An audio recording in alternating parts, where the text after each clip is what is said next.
Check. We rolling? Looks like we're rolling. What's going on there, guys? Whatever a Nodcast may or may not be, this ain't it. In fact, I don't know when or if I'll be doing a Nodcast again. This is an update and message for the team. And I'll make this as quick as possible because I want to go play. I got to do a little more work after this, but I really want to go play Elden Ring with my gal. And on a side note, right now, at the moment anyway, at present, it seems to me that Elden Ring and my gal are the only two bright spots and rays of light in an otherwise loony bin of a world and reality right now. So we'll get to this, and I can go beat Castle Stormveil. So as some of you may know, on April 1st, I'm doing a show in Philly, and on April 2nd, I'm doing a spoken word team gathering / live cast in DC. And it is looking like those may be the last two live events I do for the foreseeable future, and possibly for good. Possibly maybe my last two live events, period. I don't necessarily want that to be the case. I'm unresolved about that, but I've recently had to reckon with some hard truths and uncomfortable realities regarding my life, my choices, what I've accomplished, and what I might accomplish or not accomplish if I continue down the path that I'm on. And it has been difficult. I think they use the term identity crisis and all that kind of ish. I've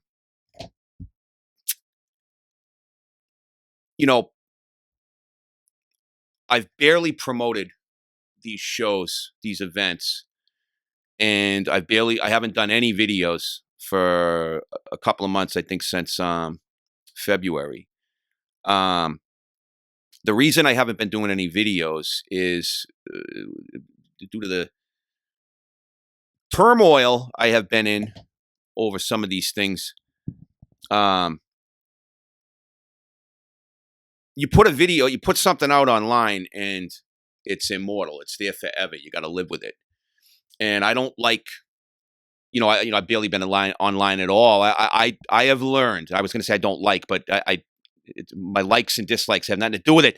I've learned the hard way to not make statements or make choices when I know I'm in an emotional spot. And that's where I've been at. I'll be able to speak a lot more freely.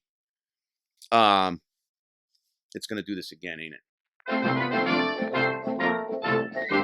I'll be able to speak more freely and openly about all of this at the spoken word live team thing, on April 2nd. I'll be able to speak more candidly I won't have to tiptoe. Because though anything I might say right now would be 100% true from where I'm at this moment, 6 months from now, I may have reevaluated some things, or perhaps I wouldn't use the same language or frame it the same way. So that's where I'm at with that. As far as promoting, not really promoting these things, these two events, or making a big deal out of these might be the last two shows or anything like that. I am, so far past trying to build hype or, win anybody over or draw a crowd or care about the numbers or anything like that, the turnout and stuff. That stuff is in the dust for me. But if this, I don't care at all if the casual core scene comes out for these things. They'd be coming to the movie at the end, not the beginning. This is not, like a beginning. This could be the end. And if that is the case, it would mean a lot to me for you people, the team, and the people who watch these videos, which are effectively the same thing, one and the same, it would mean a lot to me for y'all to come out and be there for these events if they do indeed turn out to be my last hurrah at this thing. I would love as many of you to come out as possible. I mean, just in general, but if it does turn out to be my last live brouhahas for a indeterminate period of time, or the last ones at all, I'd love you to be there. I mean, that's basically it. That's the real point of this whole thing. You guys are the ones that have been there with me throughout. In some cases, many of y'all for years now. So I'd love you to be there.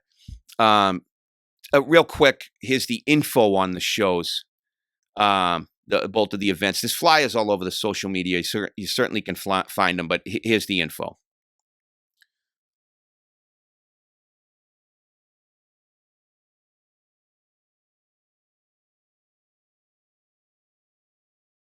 So I also want to say a few things about the two events themselves, but real quick, one of the other reasons I haven't been promoting these two things as potentially the last two live events I do, either for a while or forever, is one,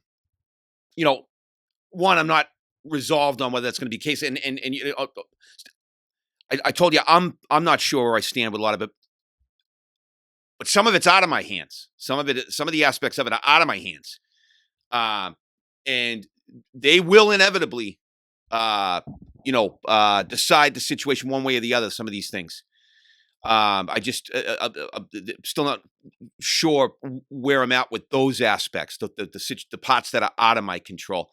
But the other reason I'm not going to make this like, trying to put it out there, Rob's last shows is, or last live things or whatever, is because to the larger punk and hardcore scene, or to the like casual BFB people from back in the day, 99% of them be like, it's his last shows. I didn't even know he was still around.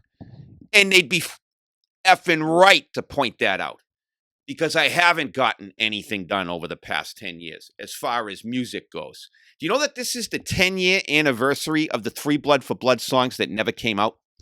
10-year anniversary. Like I said, I'll talk more about this crap on April 2nd and give you a larger picture and context. But as far as the show goes, for me, it's going to be an acoustic set. I talked about this a little on the group page, the Team No Head in the Oven page on the infernal, diabolical, evil incarnate Facebook. I got to bleep that now. I don't care. Well, I'm going to get like $19 from this video if it gets monetized. I talked a little about how, it's what's the word? This is going to make... It is apt that it's just me and a guitar, if this does end up being my last hurrah on stage, that it's just me and the guitar again, because that's how it started. And it's fitting that it end that way. But I'm planning on doing a bunch of songs from throughout my career. Blood for Blood songs, Sinners and Saints songs, Ramallah songs, and possibly, there'll be some covers, just stuff I like to play. And possibly a couple of songs that I never got to do anything with. Story of my life. So if you got any requests, hit them up on the group page. But don't ask for a song like friggin' Soulless or something like that. I should ask myself every day. Ding, ding, ding, ding, ding, with an acoustic guitar. The whole point of doing like an acoustic performance or something is to reduce it to its purest form. With that kind of screaming, diabolical, infernal, atonal crap that's impact-oriented, like Soulless or something like that, that is its most reductive form. Anything lower is it's just thematically, it's an idiotic idea. Try to pick songs that have an anthemic quality, or that have some kind of musicality that to the vocals and stuff like that, so people can sing along. Because that was the reason I'm doing this is because on the December 18th thing, the Christmas gathering, I picked up the guitar. I brought it with me. I wasn't planning on using it, but somebody before I went on had said, please play All Effed Up by Blood for Blood. So I did an acoustic version of that. I grabbed the guitar because I said I would. It ended up being a blast. Everybody sang along. I was like, man, this is friggin' fun. These songs translate well to that. So pick songs like that. I ain't going to get up there and do you guys ever see when 25 to Life did the unplugged thing? That was the most lame thing I've ever seen in my life. Not because it sucked, which it did. I mean, it took years off my life. It was like drinking poison. But thematically, it's just a ridiculous idea. There's no musicality to any aspect of that band. That's not a slight. That doesn't make them any less, it's impact-oriented music. It can't be reduced any further than what it is, what you're hearing on the album. That is like its purest form. You strip it away. There's no melody to the vocals. There's nothing structured to any of the songs. There's no anthemic quality to any of the vocals. And the guitars are like chugging atonal, tritone crap. It's just a bad idea. So if you ask for something like Solus or Maldito, I'm just going to ignore you, or I'll play it and punish you. So don't do that. How are you going to do that like in like an acoustic format? And this is going to be a tangent, but what the hell? I haven't done a video in a while. Why did that thing take such root? I know why it in hardcore and punk and metal and everywhere that all the aggressive music went from all the, back in the day, hardcore, punk, metal, everything. All the vocalists sounded entirely different. And then after like 1991 with the advent of the earache bands, it was all, I know the real reason is because anybody can do that. So all of a sudden, I can be a singer. They just grab the cool guy. The band nerds would be like, okay, we're total nerds, with chicken chests. Let's get the big muscle guy over there that everybody in the scene's afraid of. We'll just have him go, boo. But my problem with it is what emotion is that? What emotion is that supposed to simulate? What does that sound like? What's that supposed to sound like other than somebody that needs more fiber in their diet? Like what? You get so angry you turn into Cookie Monster or Megatron from the Transformers. Like, I'm so mad. I talk like Megatron. I used to be so mad that I could light cigarettes off my friggin' forehead. And I still can get that way. I'm kind of there again. And I still never went, I'm so mad. I just, cut it out. So pick songs that can be translated into the acoustic thing. And as far as the spoken word team gathering on April 2nd in D.C., okay? That's infinitely more important to me. Is the Friday night before in Philly, come on out, sing along. I'll do songs that we can all sing, and if it's anything like December 18th, it'll be a blast. That was fun. I was like, I actually really like doing this. Doesn't mean I'm going to be doing it again, and it's not entirely in my hands whether I do or I don't. But we'll do that the Friday. But the April 2nd is going to be the really important aspect for me. I told you I'll talk about why I'm at this point and why some of these why some of these things are happening or not happening. Some history to the whole thing if I can, if only to drain off some of the venom and lava in my friggin' veins. Heartbreak is what it really is. I react to heartbreak with rage. That's it.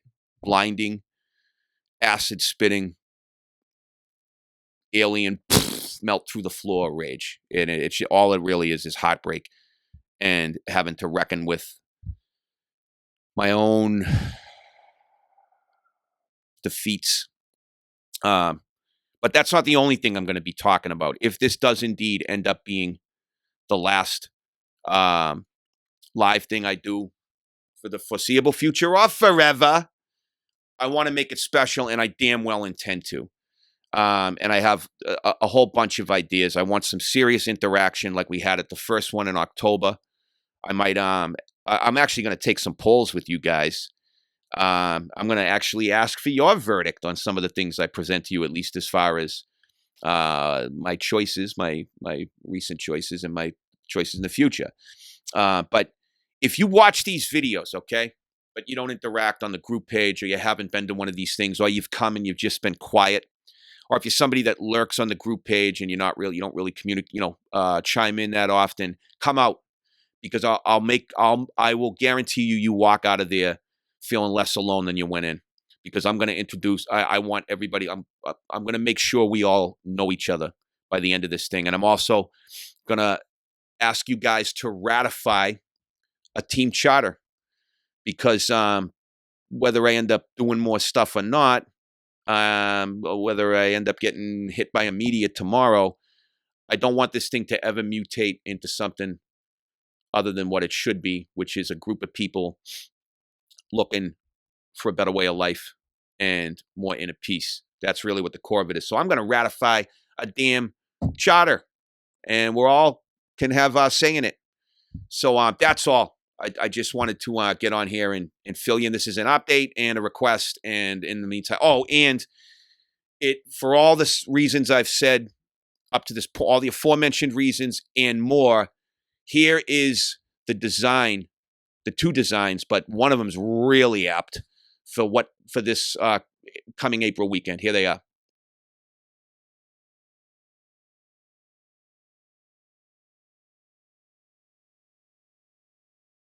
As you guys know, I try to do a special limited run of something for each event. I've done it so far anyway. There haven't been that many. It's very apt and fitting that these two designs, particularly the Blood for Who, Blood for Us, be the design for this weekend. I'll tell you something.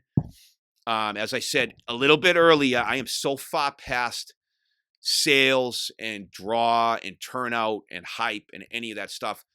I would give these shirts away if I could. I just can't. There's no effing way. It's the cross design is going to be on the back of a sweatshirt, and the Blood for Who design is going to be on a t-shirt. My overhead on those shirts, and I'm getting the best deal I'm aware of, is more than we used to charge for the designs it shows. I was going to ask Mike Prue and Nick from Orlando Furioso, who are also playing the Friday night show. So come early and check them out. And they'll also be doing their CD release party after the spoken word later that day in DC on April 2nd. I was going to ask them, how the hell are you guys selling your t-shirts for $15 and your sweatshirts for $25? You not. That's my unit price right now. And these weren't even rushed. I got these in time. I could not possibly do that. I'm sorry, I can't do it. I'm not in a position to do it. If I was, I would be giving these things away to anybody that came. And again, as always, I appreciate your help. But yeah, that's where I'm at. I just wanted to give you this update. My love to you all. I really hope to see as many of you as possible. And as I said, if you haven't come out, or if you're somebody that's been lurking at the edge of this thing, but you're shy or awkward or haven't participated or interacted yet, come out. I'm not going to put you on the spot. Just make sure. We're going to make sure you'll leave a little less alone than you walked in. My love to you all. See you later, guys. What's going on there, guys? I'm adding this the night after the previous footage. I hate recording under this light up here because it makes me look like Bub from Day of the Dead. Makes me look like a corpse. Okay, so there was a situation that developed, which has since been resolved amicably, but I wanted to mention it because I thought it was instructive. Someone from outside the group saw the Manson flyer, and they were disturbed by it. And one of the group members had reached out to them because the person was basically saying, what the F's going on here? Do you know what that guy was associated with? And the group member that reached out basically just said, look, we're a self-help group and a support group for people in recovery for things like addiction, mental illness, past trauma, and just, living hard for a long period of time. We have an in-house joke within the group that we're kind of like a cult, ha ha ha, but a good cult. That's what the reference was. And, it didn't mean anything more than that. The person who was initially concerned was gracious and receptive to the explanation. They actually, once they understood what the group was about, they thought it was really cool. They were really supportive. They said, that sounds like a great thing you got going on there. So it all worked out to the best. But the person did say, maybe you should be careful with imagery like that could be misconstrued, that could cast what you got going on in a bad light. And I just wanted to that's the part that I want to talk about. I want to just get on here and say the person is 100% correct. I, of course, was aware of some of the darker racial and political aspects of Manson's weird-ass, ludicrous worldview. But I honestly didn't consider that aspect of it because his outlook, his perspective, his ideology is so Looney Tunes to me, and I think to everybody, and so out there and so abstruse that I just didn't pay too much attention to that aspect, or it slid in and out of my mind. I was using Manson because he's become the image of Manson because it's become a cultural shorthand for like a cult in big capital letters, cult. And of course, we've had the ongoing in-house group gag that, we're a cult, but we're a good cult. We're a good cult. That's what I was punning on, that and the fact that Manson was always yapping about love, love, love. And I still find it amazing that a group of characters that have lived as rough and tumble as so many of us have for so long can love one another so unconditionally. But, the person was right because this group is too important to me and to the people involved for me to be taking risks with imagery and content that's potentially incendiary and could be misconstrued just for the sake of humor. I'm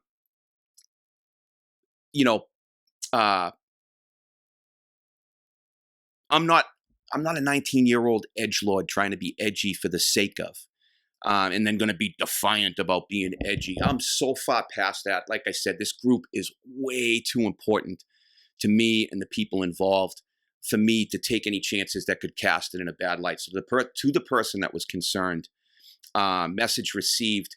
The way I sort of framed it in my mind afterwards was, Jesus, you know what? What if somebody who was otherwise receptive to this group and could get something out of it was turned away by something ugly like that? And the flyer went outside the group where people don't know what the group's about, and they damn well could misread something like that. So like I said, it was a positive experience, but I will carry it forward. I will carry it with me going forward. I'm not going to take risks with this thing in that regard.